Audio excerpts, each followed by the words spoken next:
El sueño infantil, uno de los temas que más nos preocupa cuando vamos a ser papás. Hoy tenemos el lujo, el placer de contar con Mónica, de Dormir hasta la Luna y Volver. Ella es especialista en sueño infantil y en el IBEN tenemos el placer de contar con ella. Pues buenos días, hoy tenemos la suerte de contar aquí con Mónica. Voy a dejar que se presente ella y que hable un poco de Dormir hasta la Luna y Volver. Bienvenida, Mónica. Muchas gracias por dejarme hoy la oportunidad de estar aquí con ustedes. Yo soy maestra, durante 15 años me dediqué al mundo de la maestría y actualmente, pues hace más de 5, me dedico al mundo del sueño infantil con Dormir hasta la Luna y Volver. Y Dormir hasta la Luna y Volver, ¿por qué ese nombre? Bueno, tiene una historia bastante emotiva y muy bonita, es bastante personal, porque mi padre de toda la vida fue empresario junto con mi madre. Y entonces siempre me animaba como a tener mi negocio, pero yo estaba dedicada de lleno al mundo de la maestría. Desde pequeñitos nos decíamos, te quiero hasta la luna y volver. Y él sufrió un cáncer bastantes años y al final, pues en la época de cuarentena nos dejó, no por nada del COVID, sino por su cáncer. Y ahí justo había yo tomado la decisión de pagar la mentoría de asesora de sueño infantil. La terminé después de cuarentena. Él no vio este momento y entonces el nombre pues fue en su honor, Dormir hasta la Luna y Volver. Qué bonito. Sí. Qué guay. ¿Y te hizo irte hacia ese mundo después de la maestría?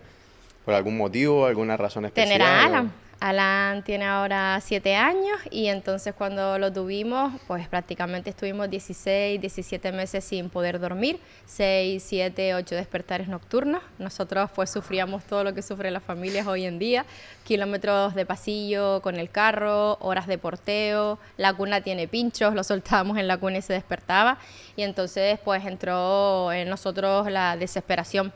Algo dentro de mí como maestra me hacía pensar que estaba fallando, que había algún tipo de conocimiento que yo no estaba dominando y que se podía mejorar la situación. En ese momento se cruzó en mi camino pues una de las primeras asesoras de sueño infantil que llegaron aquí en España, Sara Traver, que fue maravillosa y es maravillosa a día de hoy, y yo la contraté. Mi familia, prácticamente nadie creía que eso fuera a tener resultado. Claro. Y al final, pues en 3 semanas nos cambió la vida, Alan empezó a descansar. Lo más importante es que nos empoderó y nos dio las herramientas y la información para saber atender el sueño de nuestro peque.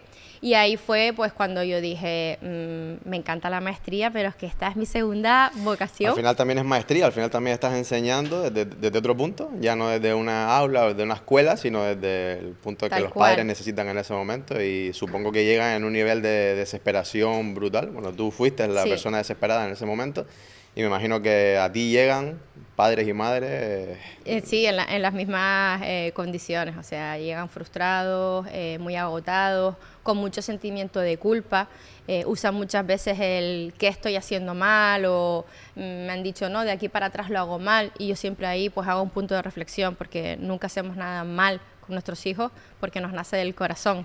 Entonces, pues como ese lastre o esa carga que llevamos encima, que nos echamos la culpa de que ellos no duerman, tenemos que hacerles entender que simplemente pues quizás sea desinformación, que con la herramienta que ellos tenían hasta hoy en día pues han podido hacer lo mejor posible y que necesitaban pues tomar otros caminos, pero para nada culpabilizarse porque el sueño infantil es así, o sea, eso de las películas de que pongan a los bebés en la cunita y que se queden toda la esa parte tan noche, bonita es difícil. ¿No? que pidan dormir y demás, eso no es así. O sea, el sueño de los bebés es normal y natural que sea Claro, fragmentado. encima también que, como dijiste antes, cuesta un poco el acceder al profesional porque tenemos padres, tenemos madres, tenemos abuelos, tenemos tíos, tenemos primos que te dicen, mira, no hagas eso porque es normal, ya desde que cumpla un año empiezan a dormir y tú esperas hasta el año.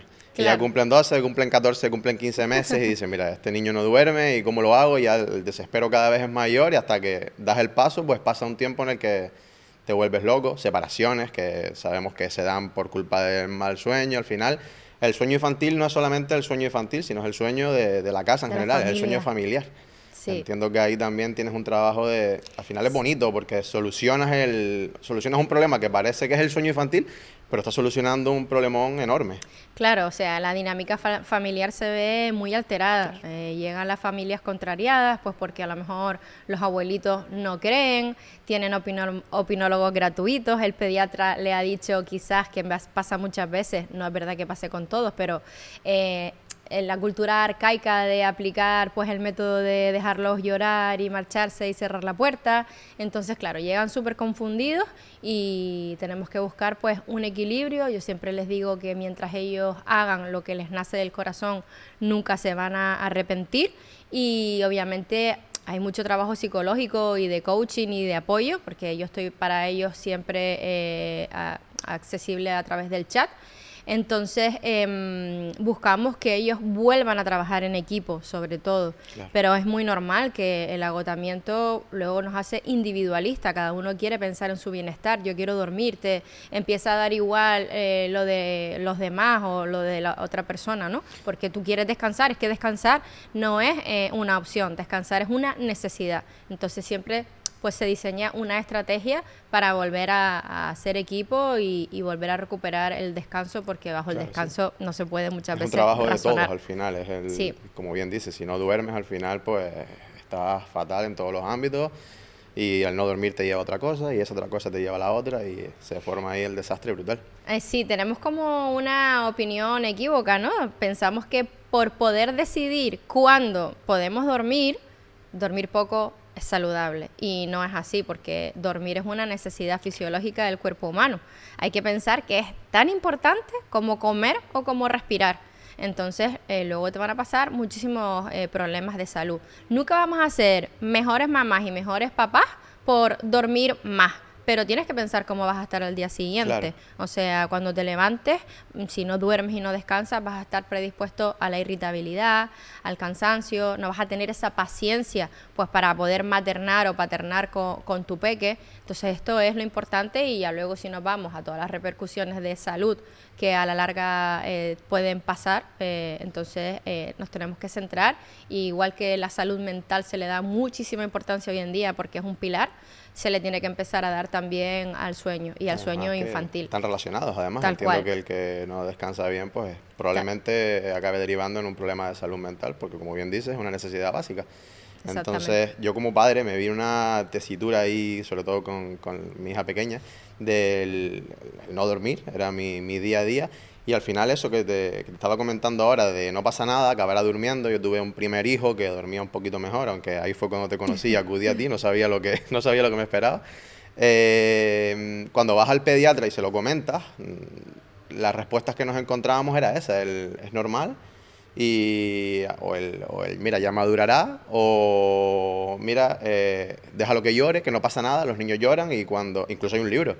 No recuerdo el nombre. Un libro que creo que a día de hoy sigue siendo el más vendido en Amazon. Hay pediatras que te dicen, mira, está este libro, y sí es verdad que son pediatras de edades avanzadas. Pero a mí me lo recomendaron en su día y a mí me explotaba la cabeza cuando me comentaron cómo era el libro y lo que te hacía. Te da pena. Exacto.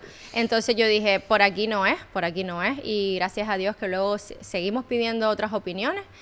Fuimos a dar pues con Alberto Florido, que nos salvó la vida. Fue el pediatra que empezó como a escucharnos, a empatizar con nuestra situación, no a darnos respuestas genéricas, porque al fin y al cabo creo que esas respuestas que tú comentas que te dan, ¿no? Es normal, es natural, pues eres padre y te aguantas, si tuviste un hijo ya sabías a lo que te exponías, y creo que esas respuestas no son nada empáticas y no conectan para nada con la maternidad y la paternidad. Es verdad que tienen que abrirte los ojos diciéndote que el descanso de los bebés es así, pero creo que también te tienen que apoyar y darte algún tipo de información o de herramienta, escuchar tu caso para ver pues qué se puede mejorar. Y la verdad que opino que a día de hoy, cuando vas al pediatra, el pediatra cuida de la salud, ¿no?, de los peques. Está la asesora de lactancia, que cuida de la alimentación, de la lactancia materna. Está la matrona, que sigue preocupándose, ¿no?, por la familia, por la mamá, por el peque, pero ¿dónde está la figura del asesor de sueño infantil o del especialista de sueño infantil? Seguimos ahí un poco atrasados y no le damos la importancia que realmente, lo que estabas comentando. No se le da la importancia al sueño No. que tiene y hasta que no se le dé y consigamos que un profesional como tú o como, no sé si yo la que conozco es a ti, pues seguro que hay más por ahí que se dedican a esto. Son necesarios en los centros de salud, donde hay un pediatra mínimo, para que la familia vuelvan a hacer lo que eran antes de nacer el bebé en cuanto a sueño. Totalmente es necesario ese cuidado en la primera infancia porque además va a determinar luego pues todo el desarrollo y el crecimiento. Yo he tenido bebés que de no dormir, el bajo peso que tienen es increíble porque no pueden desarrollarse. Mientras estamos durmiendo se desarrollan muchos factores, la hormona del crecimiento, la hormona de la inmunidad, el aprendizaje, el carácter, y entonces he tenido bebés con bajo peso, con muy mal carácter y temperamento, que al acabar pues las asesorías, las familias darme las gracias porque cogen peso, son otros niños y otros peques al siguiente día, entonces está todo súper relacionado y obviamente es salud, el sueño es salud. Totalmente, y luego también hay una barbaridad de mitos, o sea, ya tenemos los mensajes de nuestros padres, de nuestros abuelos, y luego también es el tema de, todos sabemos lo importante o lo bien que viene que una mamá alimente a sus hijos con lactancia materna, y hay madres que no pueden, hay madres que no quieren, y está perfecto, no me voy a ese tema, sino me voy al tema de no lo hagas porque luego cuando el niño quieras que duerma mejor o quieras que no vas a poder. El niño va a necesitar de la teta y a ver cómo lo haces luego. Y ya, claro, ya le da un poco de miedo a la madre. Es que los padres vivimos todo el tiempo con un miedo, con un sentimiento de culpabilidad, de joder, si hago esto va a ser malo para mi hijo, si hago esto también va a ser malo. Entonces estamos todo el día como caminando Sí, por con miedo, con miedo. Sí, el mito y la frase es la teta es el problema.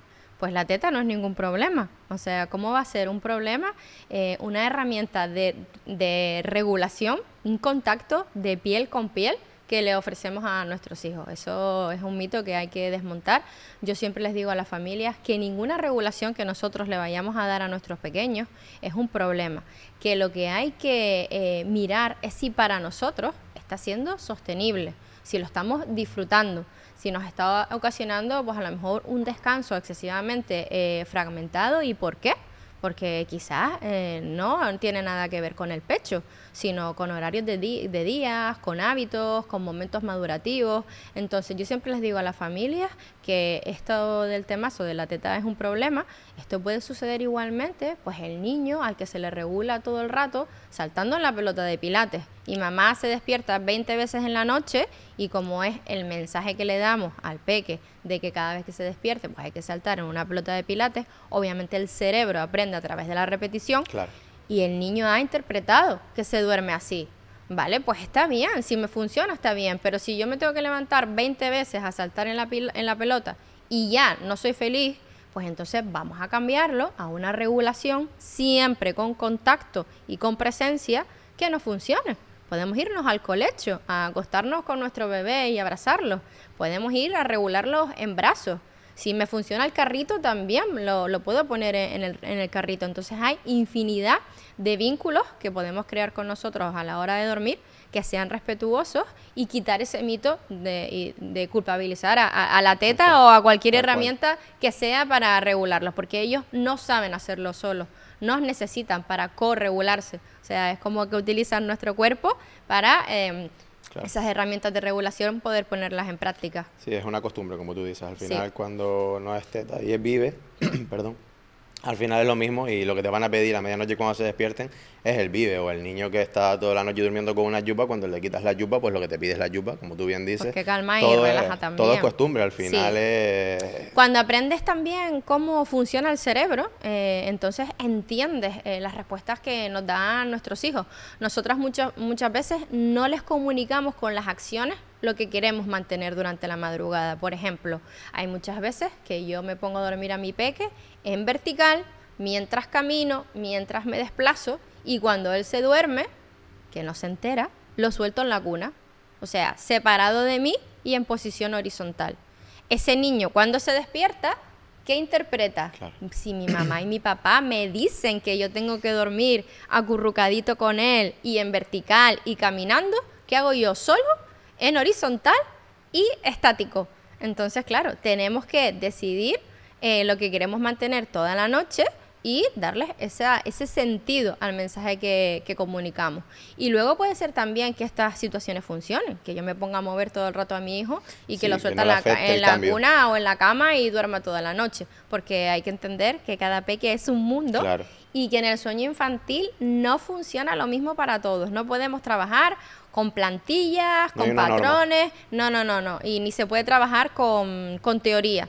Hoy en día todo lo que es ChatGPT, Internet, es un arma muy poderosa que nos soluciona la vida con tanta información en muchos aspectos, pero luego es un arma de doble filo, ¿no? Que nos lleva a cometer errores, a información que no es real, y que el sueño infantil tiene una base, obviamente, de teoría, ¿no? y de ciencia, pero prácticamente, al fin y al cabo, es todo cuestión de las prácticas y de las dinámicas que Y ahora hay que... con eso que dices, yo recuerdo que con Mario, que con mi hijo, el mayor, con el que acudimos, lo dormíamos en la hamaca, ¿sabes? Y además le dábamos unos remazos, el pobre, que yo creo El que movimiento ayuda. si me ve alguien, me quitan al niño. Le damos unos remazos brutales y ahí se queda dormido. La única forma de dormirse, y al final lo que buscas, como estabas diciendo antes, somos egoístas y lo único que queremos es que el niño al final acabe durmiendo, sobre todo cuando lleva mucho tiempo que no está descansando bien. Necesitamos que él descanse para nosotros descansar y al día siguiente Claro. seguir siendo productivos. Entonces se dormía de aquella forma y luego lo cambiábamos al sitio donde iba a pasar el resto de la noche. Y ahí aprendimos, gracias a ti en ese momento, aprendimos que ahí estaba el problema, que al final el cambiarlo de sitio, yo me acuerdo que nos ponías el ejemplo de que nos pusiéramos en su lugar A y nos nosotros mismos. acostamos en un sillón y te despiertas en casa del vecino, ¿sabes? Entonces al final dices que cuando me despierto, yo, ¿qué hago aquí? Sí. Y es un poco el despertarte y no seguir durmiendo, el despertarme y levantarme y buscar la solución a esto que me acabo de encontrar. Claro, la cuna tiene pinchos. ¿Por qué las familias me dicen muy contrariadas, ¿no? Pero ¿por qué si en mis brazos está Firito, está durmiendo profundamente? ¿Cómo lo voy a soltar en la cuna y él lo sabe y se despierta y la cuna tiene pinchos? Pues claro, porque está pegado a ti, piel con piel, calentito. Y luego, mientras está durmiendo, le vas a cambiar la situación inicial. Es ahí cuando pongo el ejemplo de si nosotros estamos durmiendo en el sillón y viene alguien y nos coge y nos quiere llevar a la cama, ¿tú te vas a despertar o no te vas a despertar? Sí. Y si no te despiertas cuando abres los ojos y te ves en el sillón, en la cama, ¿a qué te asustaste? Claro. Porque no sabes cómo llegaste ahí. Pues con los peques es lo mismo. Es verdad que, como hablamos, ¿no? Cada familia, cada niño es un mundo, pero básicamente tenemos que darles pues los mensajes con las acciones que queremos que se perpetúen en el tiempo, porque si no los contrariamos. Claro. Y otra cosita que a mí me sale es, tienes un bebé, es mi caso, tienes un hijo pequeño, 1 o 2 años de diferencia, y viene el segundo bebé. ¿Cómo cambia ahí? Porque ni siquiera ya, como tú dices, la pauta empieza a ser totalmente distinta, porque ese bebé Sí. pequeño que acaba de llegar es el que, en teoría, entiendo, ¿vale? Yo no sé, eres tú la que sabes, es el que tiene que adaptarse a lo que ya está. No pueden todo el mundo adaptarse a lo que, porque ya el bebé grande ya tiene un patrón de sueño, entonces este pequeñito que viene ahora tiene que adaptarse un poco a lo que hay. ¿Cómo Claro. funcionamos ahí? Uy, aquí hay infinidad de situaciones, porque sucede mucho, que yo siempre tengo una frase y digo que cuando viene un hermanito, nuestro amor se multiplica. Pero para la personita que ya estaba en la familia, ese amor se divide. Ellos empiezan a sentir que ya no son protagonistas, ven todo este cambio que se está produciendo y entonces el sueño del que ahora pasa a ser el mayor, si estaba estable, vuelve a ser probablemente fragmentado, es mucho más demandante. Entonces aquí hay muchas dinámicas, hay que obviamente atender al pequeñín, pero al hermano mayor hay que darle protagonismo, hay que darle mucho tiempo de calidad también de manera individual para un poco ayudar con esta nueva situación. Y aquí pues sí que siempre tenemos el ayudar al hermano mayor y luego al recién nacido, pues siempre, como yo digo, hay que hacer todo lo que funcione porque se nos olvida que existe una exterogestación. O sea, aunque nazca el bebé, no está listo. todavía. Sigue ahí un periodo súper inmaduro. Y como hablábamos antes de todo este tema de internet, me contactan muchas familias con un bebé de 1 mes. Mi bebé no duerme, necesita siempre de los brazos, no lo puedo dejar en la cuna, no hace noches del tirón. Es que eso es imposible. Claro. Ese bebé nos necesita, tiene que haber un piel con piel, un contacto constante, continuo, y ya más adelante tendremos tiempo de preocuparnos por las situaciones de que si queremos que duerman cuna y demás, pero inicialmente con un mes recién es nacido, sobrevivir a lo que te venga. Y con un el poco... recién nacido hay que hacer lo que funcione, pues para que ese bebé descanse, se tiene que empezar Claro. a conocer, adaptarse al mundo exterior. Entonces son momentos complicados en los que obviamente hay que tener en cuenta a los 2 hermanitos. Claro, es con esta pregunta que te hacía ahora por último, al final a donde quería llegar era ahí, porque creemos que nos tenemos que preparar para el sueño del pequeño que acaba de llegar, pero al final no Sí. solamente, como bien dices, el primer mes, ese bebé duerme como pueda, como tú puedas hacerlo, pero el que ya estaba acostumbrado es el Sí. que se somete al cambio. Al final los cambios de hábitos a ellos es un Les mundo, alteran, les es la alteran. llegada de un hermano, empezar en la guardería, en el colegio, el Sí. cambio de guardería a cole, todos los cambios de hábitos cambian en el sueño y cambian en su día a día, en sus actitudes, y al final el sueño es otro de los afectados en Sí. en este cambio. A mí en este momento me gusta mucho también a las familias ofrecerles varias opciones. Pues vámonos todos a dormir juntos en el mismo dormitorio, porque tú tienes que también apoyar emocionalmente a ese hermanito mayor que ya estaba en la familia para incluirlo. Claro. Muchas veces estamos como con miedos, ¿no? De, uy, hago un ruido y se despierta, es que el bebé va a despertar al otro hermano, y muchas veces no es así. Y es como que son mellizos o gemelos. Claro. Ya se han escuchado mutuamente siempre durante su gestación en la barriguita de mamá, y cuando nacen y los tenemos a los 2 y uno llora, a veces el otro no se despierta porque ya están acostumbrados. Entonces, dinámicas de irnos todos a dormir juntos, luego a lo mejor hay familias que no quieren, entonces un progenitor, un miembro de la familia se encarga de un niño y mamá con el bebé, suele ser, sobre todo si estamos con épocas de darle la lactancia materna. Entonces esto también puede ser otra opción, pero nunca quitar protagonismo, sino Claro. incluirlos a todos en las dinámicas y en los Y cambios. aquí el tema de la melatonina, un poco por entrar en ese mundillo. Otro temazo. Sí. ¿Cómo ves el consumo de melatonina en niños? No sé, a partir de qué edades. No entro ahí, sino un poco en Yo el consumo. no la recomiendo para nada, soy anti-melatonina, aparte que mi trabajo, yo tengo que saber cuál es mi trabajo, es acompañar en el sueño infantil, todo relacionado con los hábitos, ciencia del sueño infantil, dinámicas, pero nunca, jamás pautar un medicamento o suplementación de este tipo, porque al fin y al cabo es una hormona sintética, que aunque la melatonina es natural porque la produce el cuerpo, cuando la estamos comprando es una hormona sintética. Entonces tenemos que entender que también no hay estudios científicos a largo plazo, sobre todo en niños, que hablen de las repercusiones. Y la melatonina no te va a solucionar las dificultades de sueño. La melatonina, si tú se la estás dando a tu hijo, es porque te la ha pautado un profesional, un médico o lo que sea. Y yo voy un poquito más allá, porque también esta manía, ¿no?, que tienen muchos profesionales que a lo mejor saben mucho, que son pediatras, pero que tienen antiguas antiguas creencias, ¿no?, como el recomendar este tipo de métodos de dejar llorar y demás.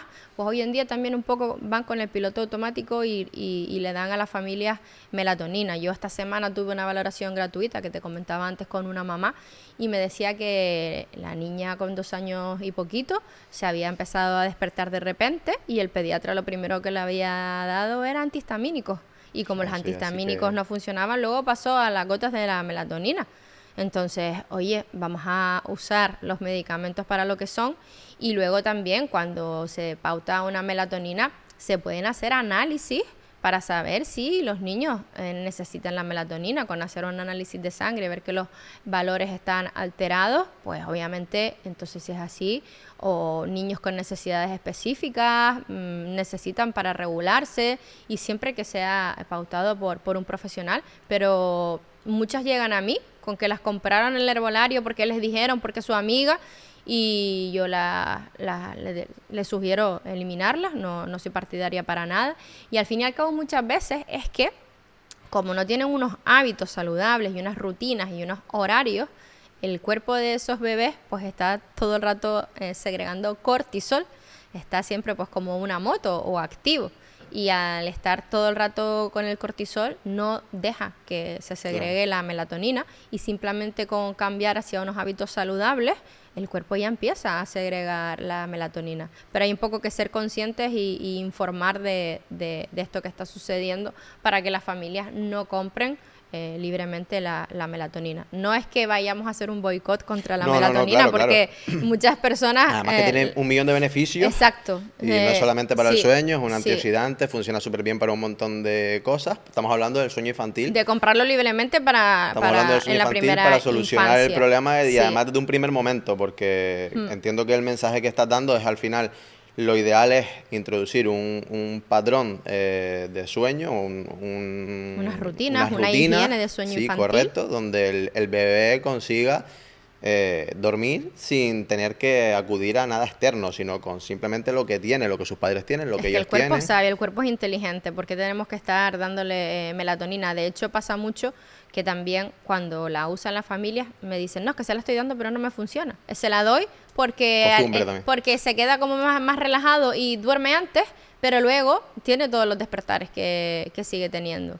Y entonces, para el sueño fragmentado, que sea conductual, de hábitos de regulación, de alimentación, que a lo mejor hay algo que también está fallando del día y por eso se reclama más de noche, la solución no es la melatonina. Creo que seguimos aquí con el mensaje antiguo de lo que estamos buscando, o sea, no quiero generalizar, pero hay muchos médicos que lo que buscan es la solución al problema. Es decir, no está durmiendo, melatonina y duerme.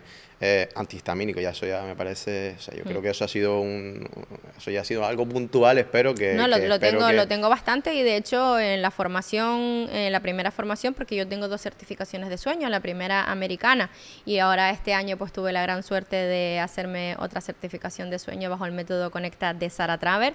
En la americana se trataba, o sea, era un bloque centralizado en los medicamentos que se suelen recetar para inducir al sueño a los niños. Entonces lo tratamos, o sea que debe ser, a mí me ha pasado un par de veces, pero también de Estados Unidos debe ser como algo muy común, porque se pautaba mucho, y es lo que dices, ¿no? Que no tenemos que ir a solucionar lo que está pasando, tenemos que ir al por qué. Claro, la raíz. O sea, ¿qué nos ha llevado a tener esa dinámica? ¿Por qué hay esta situación?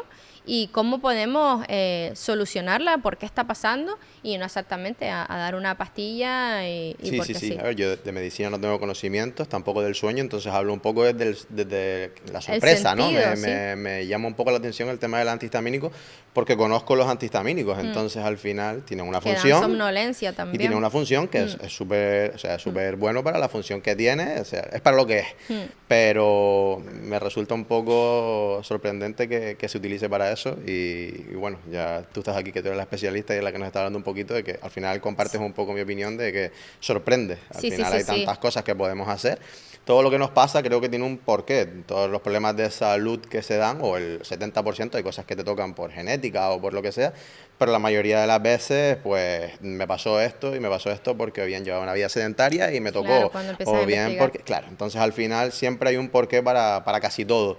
Y en este caso, el sueño, si no duermo, pues hay un porqué, y son los porqués que sí, yo opino como tú, que el abordaje del sueño infantil tiene que ser un abordaje íntegro, porque no es solo que vayas a aplicar ahora ventanas de sueño, no, con eso no se va a solucionar si tienes dificultades de sueño infantil, ¿no? O que vayas a aplicar una teoría, no, es que cuando hacemos un abordaje a una familia, abordamos el momento madurativo del pequeño. O sea, a ver qué edad tiene, qué es lo que está pasando a nivel de su desarrollo motórico, el desarrollo cognitivo, las emociones, su entorno, obviamente luego los hábitos que tiene, la alimentación, qué tipo de exposición luego tiene a los factores que pueden alterar ese descanso, ¿no? Como es pantallas, luces, la actividad que lleva en el día a día, la familia, cómo está esa mamá o ese papá, cuál es el trato que está recibiendo en el día a día. Sí, al final es que todo tiene que ser un abordaje una explicación íntegro, del día a día. ¿no? Sí. Ahora se ha puesto de moda a través de futbolistas y demás. No sé si lo has visto, el tema de las gafas que hablan.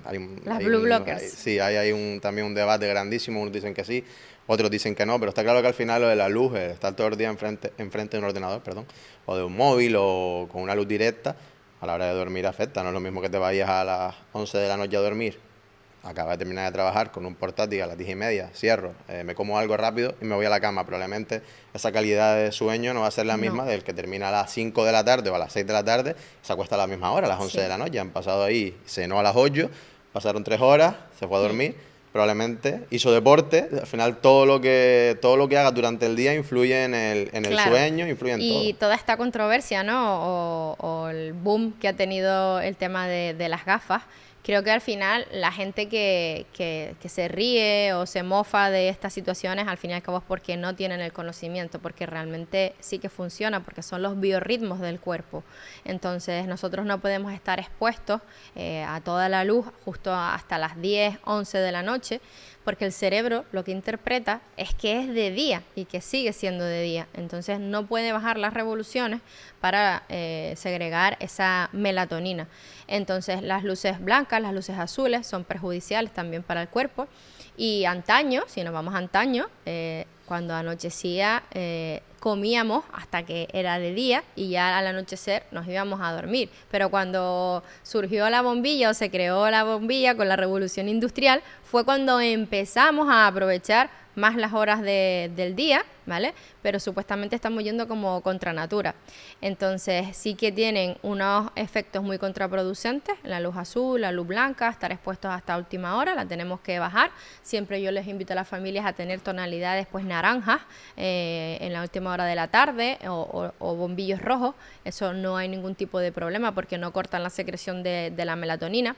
Al igual que hay que entender que todos los órganos tienen un proceso de regeneración en X horas de la noche y de la madrugada. Entonces, si uno está ingiriendo alimentos hasta que es muy tarde, vas retrasando todo ese proceso de regeneración o incluso quizás te saltas. Hay un órgano ya que como comiste hasta tarde, ingeriste alimentos, estás haciendo la digestión, no va a tener pues su tiempo para regenerarse y por eso luego nos levantamos cansados, nos levantamos con esa pesadez de estómago, muchas veces hasta te levantas si has comido alimentos muy fuertes o muy tarde, hasta muy tarde, te levantas por la mañana con la sensación de, oye, todavía tengo el sabor ese en la boca. Mal sabor de boca, sin ganas de desayunar. Exacto. Y todo eso, o sea, la salud empieza también por el intestino. Está el nervio vago que conecta cerebro-intestino, o sea que eso también es primordial. Y todo está relacionado con los biorritmos del cuerpo. Y una duda que me sale, los padres que acuden a ti suelen acudir con bebés pequeños, entiendo que la mayoría de los casos, pero también entiendo que habrán padres que acuden a ti con un niño de 3 años que ahora mismo empezó a no dormir. Y claro, ahí sí que entiendo que la cabeza ya estará dando vueltas. Si dormía hasta hace nada bien, ¿cómo es posible que ahora ya no esté durmiendo bien? Pues aquí hay que investigar, o sea, hay que investigar qué le ha estado pasando, hasta cuándo pues dormía más como con tiradas más largas y cuándo empezó el sueño a fragmentarse, pero aquí sucede mucho cambios externos. Sucede, oye, que nos fuimos de viaje o se puso malo y alteramos todos los hábitos y entonces ahora quieren volver a recuperar los hábitos que teníamos, pero como al niño se le ha dado otro mensaje, los niños son esponjitas y el cerebro aprende muy rápido desde que estés, no 3 o 4 días, pero desde que estés X tiempo repitiendo una situación, el niño es lo que aprende porque además ellos sobre todo están súper predispuestos a unos aprendizajes muy rápidos, pero también hay que ir siempre al factor emocional, porque en cada número así redondo, como yo digo, a los 2 años hay unos tipos de miedos específicos, a los 3 años hay otros tipos de miedos y aquí también suele ser muchas épocas de miedo o cosas que vieron en la tele cuando empezamos a investigar o me están contando X cuentos en la escuelita, viene Halloween y ahí pues esas cabecitas pequeñas tienen muchísima imaginación y empiezan pues los miedos a la oscuridad, el que va a venir un monstruo, ese también momento de que ya sabes que hay más personas externas a mi familia y que pueden hacer daño. Claro. Entonces pueden ser innumerables Es situaciones. una fase totalmente Sí. distinta a la, Sí, a la y el inicial. sueño se trabaja totalmente diferente, imagino, porque claro. cuando son más bebecitos, obviamente yo trabajo con la familia y ponen herramientas en prácticas y dinámicas con el bebé, pero no se puede trabajar tampoco de manera colaborativa cuando son bebés. Pero ya cuando pasamos los 2 años y medio y los 3, ahí sí que hacemos mucho trabajo en equipo y muchas dinámicas y actividades donde los niños pues también son partícipes para que se sientan incluidos. Es como un poco la disciplina positiva, ¿no? Vamos a conseguir objetivos en equipo para que el día de mañana ellos sean competentes y no me necesiten. Siempre nos van a necesitar, Sí, claro. pero para que ellos vayan teniendo Ir haciéndolo autonomía. cada vez más independientes Exacto, para que no exacto. dependan tanto de ti durante Sí. el día, sino que ya poco a Sí. poco vayan saliendo ellos, Entonces, sabiendo resolver los problemas. Sí, a partir de esta edad yo siempre invito a las familias que sea todo pues con mucha conversación, dándoles mucho protagonismo. A mí no me gusta nunca la imposición, ¿no? Yo he aprendido mucho con mis 15 años de experiencia de maestría también, y muchas veces a los niños les decimos no, y a un niño no se le puede decir no y no darle ninguna explicación. Si no lo va a entender y va a seguir Siempre haciendo. pongo un ejemplo muy fácil, o sea, el peque coge un rotulador, una pintura y nos raya la pared y nos pinta la pared. ¿Por qué? Porque es un lienzo maravilloso, eso es lo que él piensa. Dice, wow, esto aquí blanco, enorme, a mi libertad, yo voy a pintar aquí. Luego nosotros que somos los adultos, nota un ataque cuando vemos que nos ha rayado la pared, nos enfadamos y les decimos que no, y ese niño no entiende nada. A ese peque hay que enseñarle, mira mi amor, la pared no se pinta, pero hay que enseñarle el sí, o hay que darle la alternativa, ¿vale? Para poder un poco pues dialogar entienda. y exacto, porque el no, ¿por qué? Volvemos a lo de antes, al final es buscar la raíz, es decir, que él Exacto. tiene que entender por qué está pasando esto, no es ponerle fin a esto, no y punto, sino no, porque si lo haces Claro, así, y pues, además que están en su momento, tienen que hacer esas cosas porque están explorando sus límites, ellos están experimentando, el mundo para ellos es maravilloso, todo lo que hay por aprender y por descubrir. Por eso los niños no quieren dormir, o sea, Claro. yo tengo también muchas consultas de familias que me llaman porque los niños, un poco ya más mayores, sobre todo en torno a los 2 años, tardan 2 horas y media en dormirse cada día. Entonces yo les pregunto, ¿y qué pasa? Y claro, viene aquí la época negociadora. Pues no quiero dormir, y ahora quiero este cuento, y ahora quiero el otro, y ahora tengo mocos, y ahora tápame, y ahora estos calcetines no los quiero, y ahora quiero a papá y a mamá. Y entonces al fin y al cabo, porque están explorando todos esos límites y saben que el mundo es muy emocionante. Y duérmete tú, que dormir es aburrido. es más divertido estar despierto y estar haciendo todo esto que irme Y a dormir. exprimir las horas del día a tope. Totalmente. Ahí Sí. tengo una anécdota con lo que comentabas ahora de escribir, que mi cuñado, el hermano de mi mujer, cuando empezó a escribir, escribió, no sé si fue en un sillón, una pared, algo de la farmacia fue, que escribió Benjamín, se llama Benjamín. Y la madre fue a llevar una bronca y el padre le dijo, no, escribió su nombre, lo hizo súper bien, vamos Claro. a estar contentos de lo que hizo, que ya luego solucionamos el problema. Hay que Y buscarle ahí el lado buscar la parte positivo. positiva entre la histeria, claro. Sí. La madre pensaría, ahora hay que pintar esto, Sí. no Benjamín ni nada. Y una cosa que creo que también es un tema ahí un poco boom es el tema pantalla, ¿no? ¿Qué recomiendas o cómo gestionamos esto? Porque creo que también puede tener su parte positiva, incluso los colegios y demás ya están incorporando pantallas en la rutina de los niños, pero creo que hay también una serie de normas aquí, no pueden coger pantalla y tampoco es lo mismo una tele que un móvil, entiendo, porque en el móvil tienen capacidad ellos de elegir lo que quieren, en la Claro. tele pues es lo que me ponen, no sé quitarlo, no sé ponerlo, al final hay aquí también varios Yo, temas bajo mi importantes. punto de vista, soy antipantallas. Creo que en la primera infancia deberían estar prohibidas. Bueno, de hecho, a día de hoy he visto todas las actualizaciones que han salido de pediatría, de retrasar mucho más. Antes se decía que hasta los 2 años no les pusiéramos pantallas a los niños. Ahora ha ido mucho más allá, porque se está viendo todo el impacto y toda la repercusión negativa que tienen en el sueño infantil.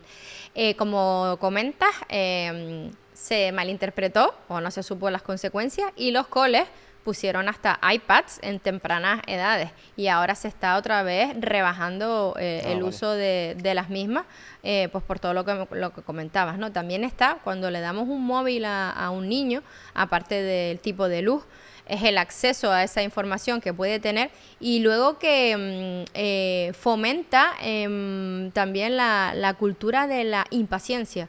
¿Por qué? Porque pasas el dedito y todo el rato no tienes capacidad de concentración, no tienes capacidad de permanencia y está como esa ansiedad, ¿no?, de poder elegir. De hecho, hay adolescentes hoy en día, estudios que se han publicado que un poco te hace replantearte qué es lo que está pasando, porque ver ya series y películas a por dos, a la velocidad de por dos, y que esto lo están haciendo mucho los adolescentes. Oye, una cosa es que tú quieras ver un vídeo o algo, no tienes tiempo, no te está pareciendo interesante y en un momento determinado le pongas la velocidad por dos. Pero tener que ver series completas a por dos, porque esos niños están en la cultura, ¿vale?, de el no saber tener paciencia y el no tener una calma.